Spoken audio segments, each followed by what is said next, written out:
Wareegama qulqullu gootaa mantaati duukaa bu'aa Waaqayyo qulqullu Giyoorgis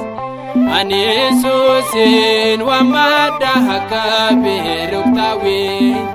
harreekaan kee na dhaabee dhufaati gooftatti wareegama qulqullu gootaa mantaati duukaa bu'aa Waaqayyo qulqullu Giyoorgis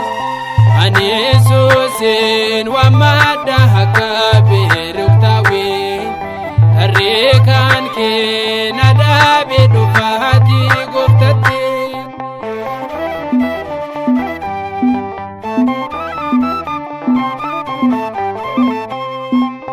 ajaa'iba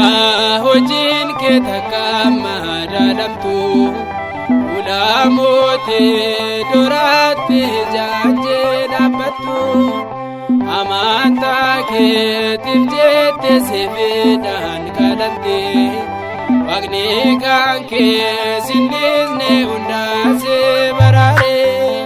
wareegama qulqullu gootaa mantaati duukaa bu'aa Waaqayyo qulqullu Giyoorgis ani Yesuusin waammadha akka beeloftaawee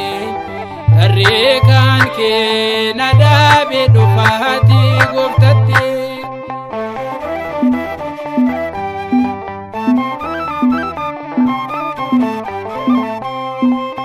biqiltuutu dubbata qulqullu siin jedhee taa'uutti dubbachiiste masaraa mootitti warreen amanneeyyuu Waaqa kee amanee kattuunaat naasiyoosi dhugaa kan siif bahee wareegama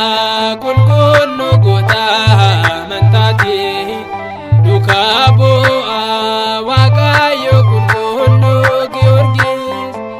ani Yesuusin waammadha akka beeloftaawee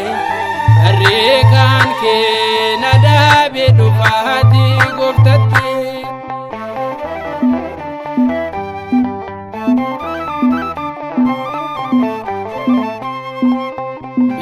biruktaawet kan baaste afaan daaraa gonee anaas naa eege maaloo qulqullu Giyoorgis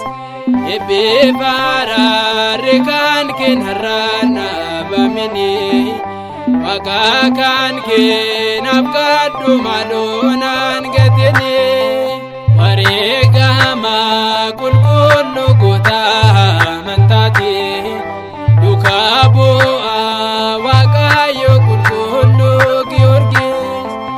ani Yesuusin waammadha akka beeloftaawee harreekaan kee na dhaabee dhufaati gooftatti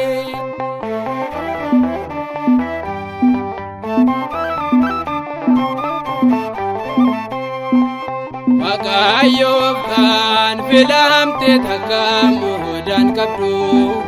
daraa goonii na jeesu natti kan beekamtu harreekaan kee na badda maaloo na gargaari Waaqa kan kee naaf kadhu cubbuun kufee ani wareegama qulqullu gootaa mantaati duukaa bu'aa Waaqayyo qulqullu Giyoorgis ani Yesuusin waammadha akka beeloftaawee harreekaan kee na dhaabee dhufaati gooftatti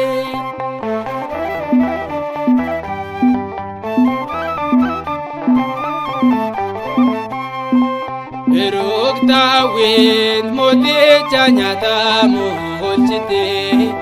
mootota mormaanis afaan qabachiiste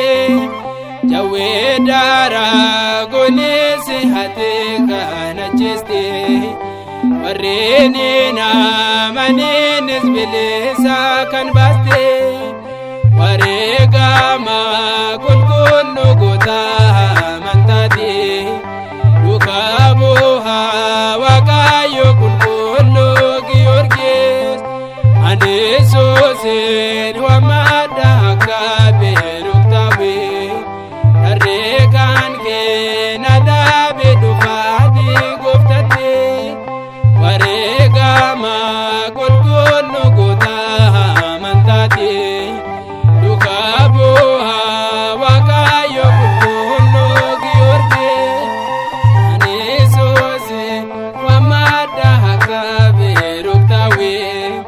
darree kan kee